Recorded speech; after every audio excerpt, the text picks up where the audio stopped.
Welcome to the Purpose-Based Retirement with certified financial planner Casey Weade. Casey is the president of Howard Bailey Financial. Whatever risk you face during your retirement years, we've got a plan. A published author and radio host. It's not how much we make during the good times, it's how much we keep during those really bad times. His advocacy for retirees and pre-retirees has made him a sought-after speaker and trusted financial leader. And putting a real plan together. This is the Purpose-Based Retirement. It is good to see you again. I am Lee Kelso here with Casey Weade. He's a certified financial planner and the president of Howard Bailey Financial. We're going to begin the program today taking a look at 5 retirement myths that could really hurt your retirement.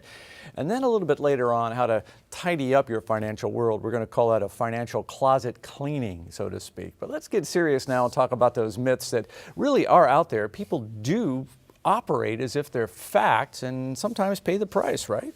That's right. You know, there's a lot of myths out there that can really dampen our retirement, and I can think of dozens of different things. There's people that have come in our office before and said, well, I can't retire until I'm 59 and a half, you know, because then I'll have to pay penalties on my distributions. Well, there's ways around that and so many other reasons that you should either be saving more for retirement or spending more in retirement that maybe you haven't thought of before. And it just takes getting some of these myths that maybe you heard from your neighbor or your doctor or your friend or your family member that really aren't the case. And so we're going to give you a handful of those things today that I know will add value to either your life, or if you bury them deep down inside your brain, you'll be able to give them to somebody else and help out their life. All right, so here's number 1. Your retirement plan contributions are locked in until you retire. Yeah, that's not necessarily the case, but a lot of people will not save for retirement because they're afraid that they'll never be able to get to that money until the day they retire, or sometimes until the age of 59 and a half. And you should always be contributing to your retirement plans, especially if you get a match. Now, should you have an emergency fund available outside of that 401k in a bank, a savings account, someplace that's already after tax, you can just go get it at a moment's notice without having to sign any paperwork or anything to file for a hardship withdrawal or anything like that. Absolutely, you should have an emergency fund available, but your 401k is still something that you can access before the day you get to retirement. You can do things like hardship withdrawals. You can establish 72Ts. You can take loans from your 401k. There are different ways that you can use that money. Is it recommended? Definitely not recommended that you use it, but it's better than not contributing to it at all. So myth number 2, if you do contribute to a retirement plan at work, you cannot also then contribute to a traditional IRA outside of work. That's right. You can actually do both. So you could be contributing to your retirement plan at work and going ahead and maxing that out. Make your maximum contribution to your 401k and then your 403b for that matter. Go ahead and do that at work. But then as long as you land within certain income limits, you can also even save more on a tax-deferred basis as long as your income meets certain levels. And Roth IRA income limits are even higher than that. So you may max out your 401k at work and then make a Roth IRA contribution at the same time. Some interesting things can be done if you own a business at the same time. I had a gentleman that came in and they had a simple IRA at work. That simple IRA at work was allowing them to save about $10,000 a year. It was just him. It was a married individual. Well, what we said was, why don't instead we set up a 401k plan for the company. Now you can put away $36,000 a year because you also have your wife working there. So now we're putting away $36,000 a year instead of $10,000 a year. We've got catch-up contributions and profit sharing contributions. And so what we were able to do is get them up to well over $50,000 a year that they were able to stick away tax deferred. And then they had a rental business on the side. We were able to set up a SEP IRA for the rental business and allow them to continue to put money away tax deferred outside of that 401k, even more than they were putting in the 401k. So there's so many different ways that you could save money on taxes if you just have a basic understanding of tax law, and make sure you work with your CPA along the way. I think that's the key. Have a pro on your team, right? So here's another one. Here's another myth. You have to roll over your retirement funds into an IRA when you leave the company. Right. A lot of people say, well, I'm 58 or I'm 65, I'm going to retire next year, and now I've got to roll over my 401k or my 457. That's really not the case, and it's not always the best thing for you to do. Matter of fact, if you're not at retirement age, if you're not at 59 and a half yet, I would really recommend you don't roll over all of the contributions or all of the value that you currently have in your 401k, because there's some special rules that apply to those that separate from service after the age of 55 from a 401k. Now, many times we're concerned about taking pre-59 and a half distributions from our 401ks or IRAs because we say, well, we're going to have to pay a penalty tax and regular tax on that penalty tax being 10% plus our ordinary income. But that's not the case if we separate from service and take distributions from our 401ks. So a lot of the individuals we work with that decide to retire early will leave a portion of those retirement dollars inside their 401k as maybe even their emergency fund or their next couple of years of income. So it's not always a good idea to roll the entire thing over to a 401k or to an IRA. And I can't tell you how many financial so-called professionals that have actually done this and incurred penalties for their clients that were completely unnecessary. If you're just joining us, we're walking through 5 retirement myths that can actually hurt your retirement. The next one is you should never withdraw the principal from your retirement accounts. Never. Right, and in this low interest rate environment, what a scary thing to have someone say that you can't draw anything but your interest or your dividend income from your retirement accounts. That would put a lot of people in a situation where they would never actually be able to retire.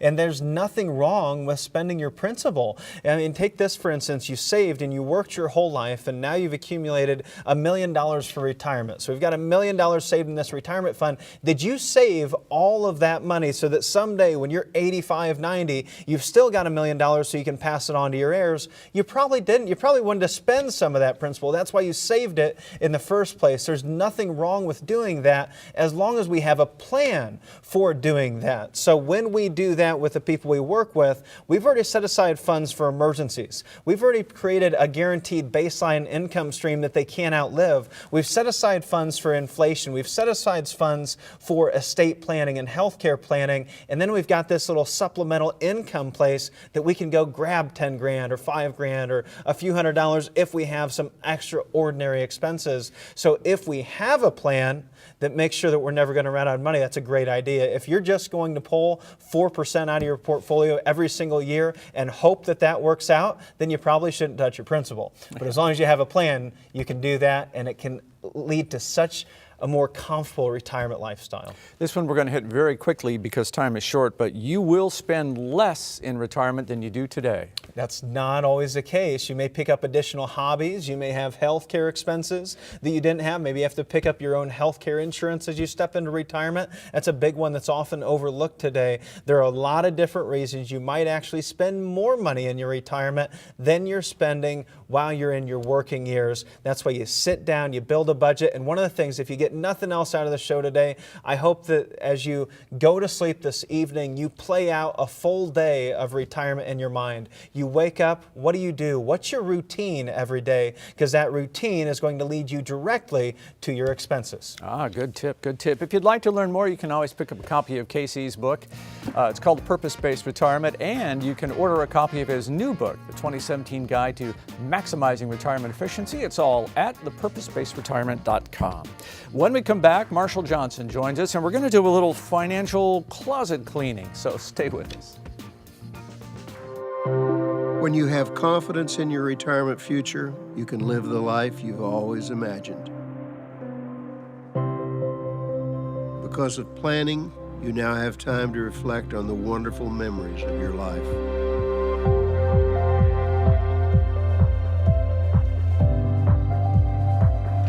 You and your spouse finally have the luxury of leisure time together.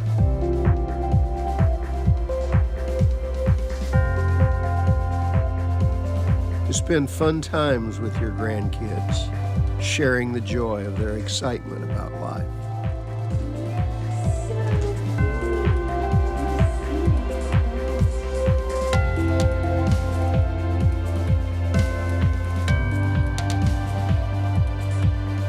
smiling at the thought of quality time with your children and of picking up the check.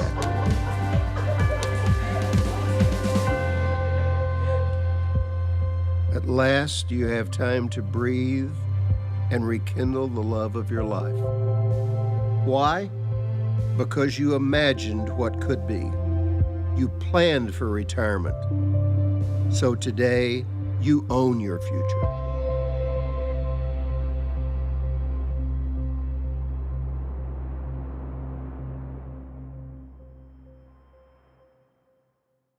You need a plan for retirement to create the lifestyle you've always dreamed of. The first step is to tune into the Purpose-Based Retirement Radio Hour with your hosts, Casey Weade and Marshall Johnson, every Saturday morning at 11 and Sunday afternoon at 1 on 1190 WOWO and 107.5 FM. You don't have to wait until the weekend to see Marshall Johnson. right. He's right here with us today. Good to see you, Lee. He is a certified financial planner and a vice president at Howard Bailey Financial. So we're going to talk about closet cleaning. What is this? We're going to talk about closet cleaning because I think if we don't clean up our closet, I mean, I've had a messy closet in the past. My wife's really whipped me in shape, so that I've got a really nice and tidy closet today. But prior to that, walking into your closet and not having your suits where you need them to be, it makes for a really stressful morning. I can get in and out of my closet now in about 5 minutes. It used to be that I had to go in, I had to declutter my socks. I had brown socks and blue socks all mixed together. Well, which one's which? And if I had a black one in my blue drawer, now that completely threw off the whole morning. I had to make sure that everything was nice and organized. And the same thing is true about your financial closet. If you don't keep a good, organized financial closet, that's going to make your life more stressful, and that's going to make you feel like you're less confident during your retirement years. I've got a couple that came into my office a number of years ago carrying a grocery bag full of statements. I had another couple that I worked with not all that long ago that brought in a briefcase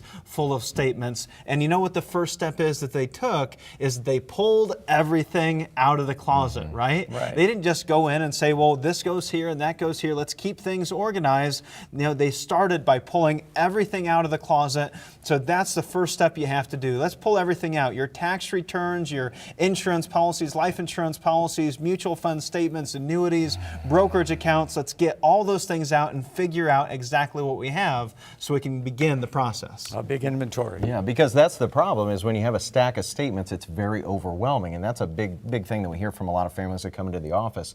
I've been wanting to do this for years, but it's just too overwhelming.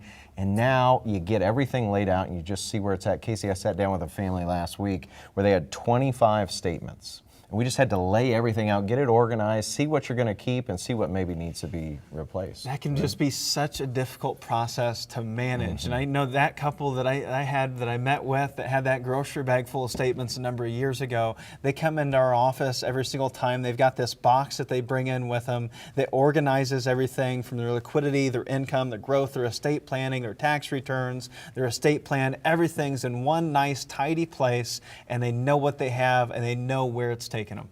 So that sounds relaxing, just that in and of itself. But then you have to follow it up with a spending plan, a budget, right? Yeah, what's the point of all these accounts? So you lay them all out and you go, okay, what's the point of this? Is this for growth? Is this for income? We have to. So we've got to organize. Yeah, we've got to stay organized, but then we have to have a budget, right? We have to understand what our spending is, and that is one thing that a lot of people, you don't have to live on a budget when you're near retirement because you're in those peak earning years, but for a lot of people, that's quite a eye-opening experience to step back and understand. So use that professional software, real budgeting software. Really have to drill down to what that number is. I've got a couple that I worked with for, we had a first meeting a few weeks ago. That first meeting, I said, what are your expenses? They said $4,000 a month. They said, well, why don't you go back? I want you to go back, take a piece of paper, here's a spreadsheet, start to fill out all these different things and figure out what your expenses have been over the previous 6 months. They came back, before they even came back to their next meeting, they sent me an email and said, Casey, we're a little concerned we're at $8,300 a month. It was more than double what they thought they were actually spending on a monthly basis. And you'd be surprised by how often that actually happens. We have to put a budget together just like we have to budget our certain amount of things we have in our closet. Say if we're going to make sure that we're keeping and doing our laundry, we always have our underwear ready.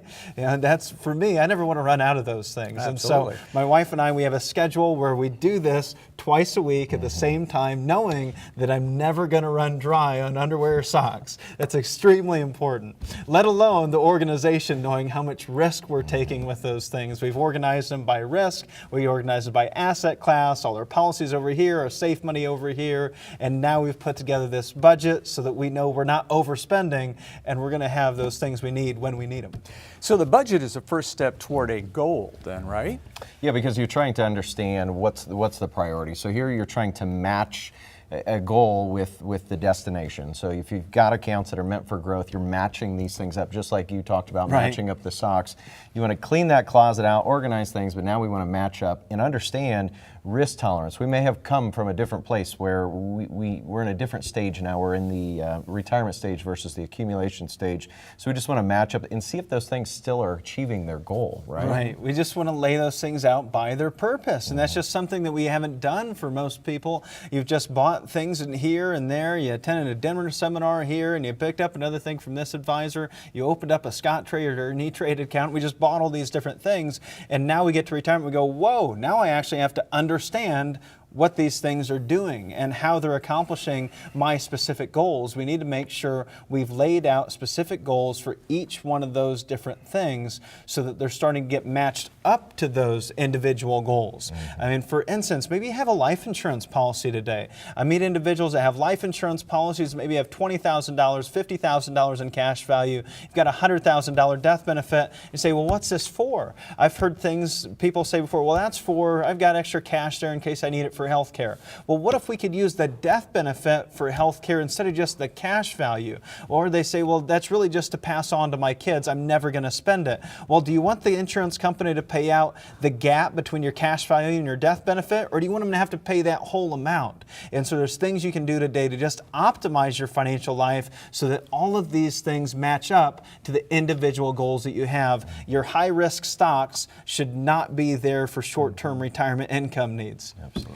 I just put all my casual Hawaiian shirts away for the winter. Oh, really? So I didn't know you wore those. Yeah, I have many. I've only ever seen you in a suit. So we're going to rotate, right? Yeah, we're you going got to to rotate out the items. If it's going into spring or you're going into summer, you're going to rotate out the winter things. People need to do the same thing with their financial products and tools that they're using. And, you know, in the 80s, Casey, it was pretty easy just to stuff everything in a mixture of bonds and stocks. But in today's world with the low interest rates, we can't necessarily do that. So you just want to understand, are these tools that I've had for all these years still appropriate for what I'm trying to achieve today? Well, and some of those old stocks that you used to have had traded just so well during your accumulation years. Maybe you worked at an employer that allowed you to buy stocks on a discount, so you made regular contributions to your 401k. They gave it to you at a discount, or you purchased them here and there over the years, and maybe it's your Apple stock, maybe it's your Pfizer stock, maybe it's your Raytheon stock, whatever it is, but now you realize that, boy, I've got a lot of this, and now it's more about protection than it is growth at all costs, so those things rotate out. All right, we're going to leave it there, guys. If you'd like to learn more, you can just drop by thepurposebasedretirement.com. There you can order a copy of Casey's new book, The 2017 Guide to Maximizing Retirement Efficiency, or download the free chapter, the first chapter for free of his current book, The Purpose-Based Retirement. All right, here's our question of the day. What was the total amount of estate and gift taxes collected for the fiscal year 2016? Boy, lots of choices on the screen. Was it $1.5 trillion or a little bit less? We'll have the answer coming up. You may have a purpose for your retirement, but have you repurposed your assets to help you achieve your dreams? At Howard Bailey Financial, we believe in the purpose-based retirement. We help you determine a clear plan of action to get you to your goal. We can help you review all of the variables, find and understand your options, and help you come up with a strategy that gets you closer to your purpose. Let Howard Bailey help you achieve the retirement you deserve. You need a plan for retirement to create the lifestyle you've always dreamed of. The first step is to tune into the Purpose-Based Retirement Radio Hour with your hosts, Casey Weade and Marshall Johnson, every Saturday morning at 11 and Sunday afternoon at 1 on 1190 WOWO and 107.5 FM. $4 billion.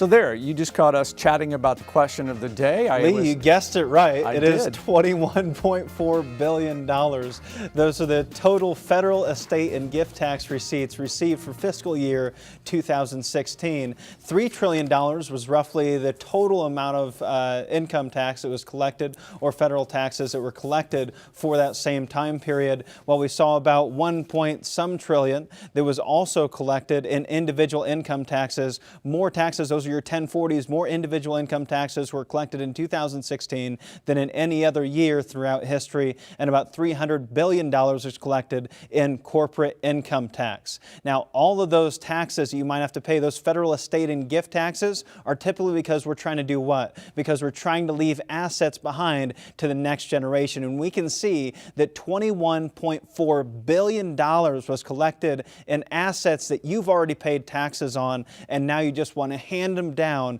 to the next generation. And there's things you can do in order to avoid paying taxes on the legacy that you leave behind. And that's just one piece of the puzzle when we're trying to maximize that legacy. We want to minimize the taxes and maximize the growth on the assets that you never plan on spending, or what we also call never money.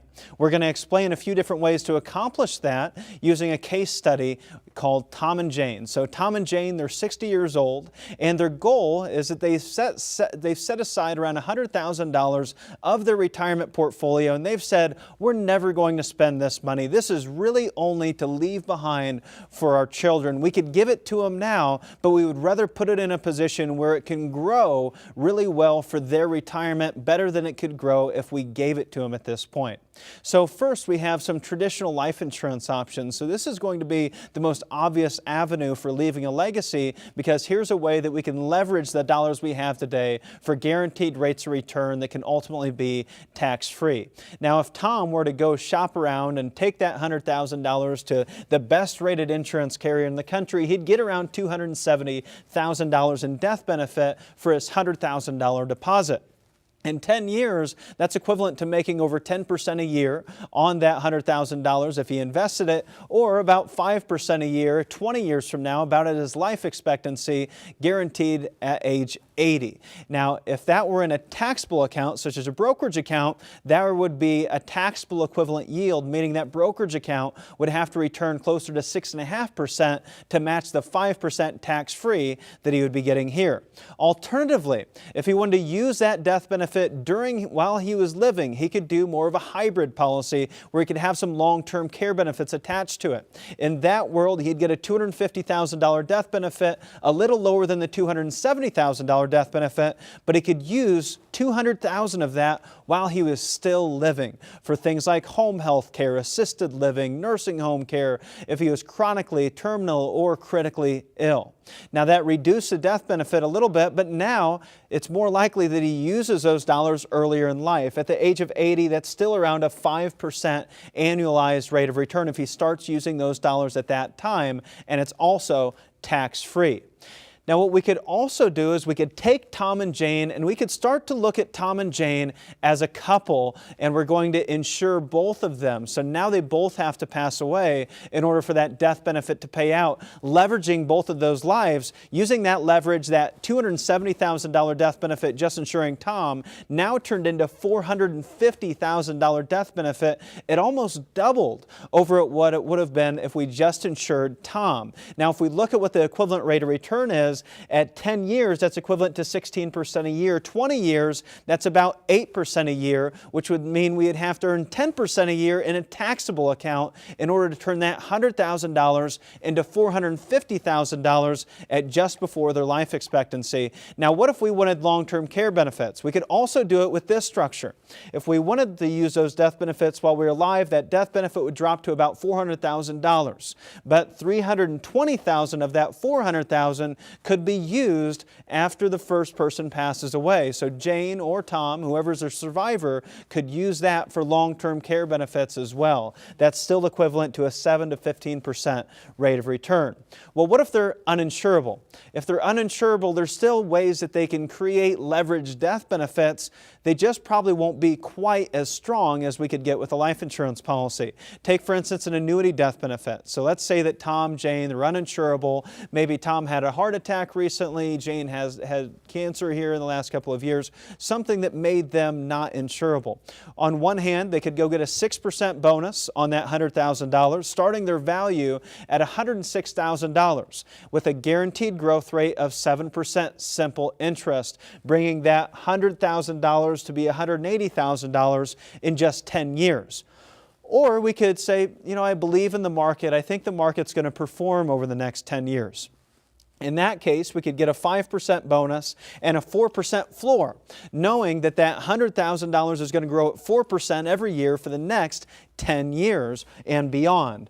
And in addition, any market growth gets compounded and added on top of that 4% minimum rate. So with just a 3% growth rate, that $100,000 turns into $206,000. We need the market to return about 2 or 3% a year to make that option be better than the previous option. But both of these are options for you to accomplish this one goal. See, this is legacy planning. This is what you've worked hard for your whole life, everything that's in those retirement accounts, everything that you've saved, and this is what your heirs want. Well, guess what? They don't get the whole pie, but they do get this little piece that's in the center. And you may find after you put together your comprehensive retirement strategy, maybe you have, for instance, $1 million portfolio. We set $100,000 aside for emergencies. You need $2,000 a month to supplement your pension. We set $400,000 a life for guaranteed income. We set $200,000 aside to be your inflation protection. And now we have everything left over that lands right in this middle world that can be used for either health care or to pass on tax-free to the next generation and accomplish what ultimately might happen no matter what, but now we're going to maximize the efficiency of those dollars. So I have a lot of different choices ahead of me. When I'm talking with a financial advisor, what do I need to be thinking about in terms of presenting my case and what I want to do with my family?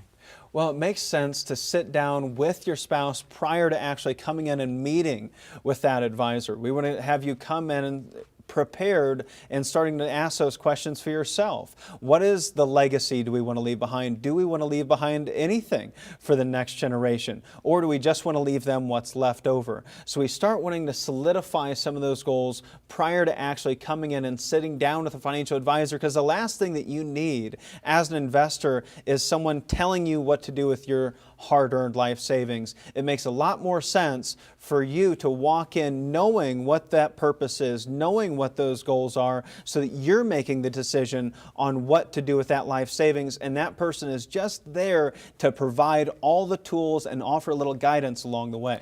So let's say that I already have some of my legacy planning in place, but I like the sound of the hybrid insurance policy that you were talking about that could provide some health care benefits. Sure. Is it too late for me to transition? How does that process work? No, and a lot of times that'll make sense for someone that's not even looking for a legacy. Maybe we don't have any children. I've got a gal that's single. She doesn't have any kids, but she has about $200,000 that's sitting in the bank and it's not doing anything. Well, we're able to take those $200,000 and put them in we could structure it several different ways. We could either have it somewhere where she could still have it back at any time. Maybe it's making 2-3% a year in interest, but if she never needs it, now it's that $200,000 is now going to be can be used for long-term care, and it'll turn into $400,000 or $500,000 for long-term care purposes if she doesn't need it as an emergency fund, and it's still there as an emergency fund. Right. So these tools can really be used no matter who you are and where you're at. It just depends on the overall financial situation and, most importantly, what your purpose is. So let's figure out what might be your purpose. A good step for getting there is to visit thepurposebasedretirement.com. You can order a copy of Casey's new book there, the 2017 Guide to Maximizing Retirement Efficiency.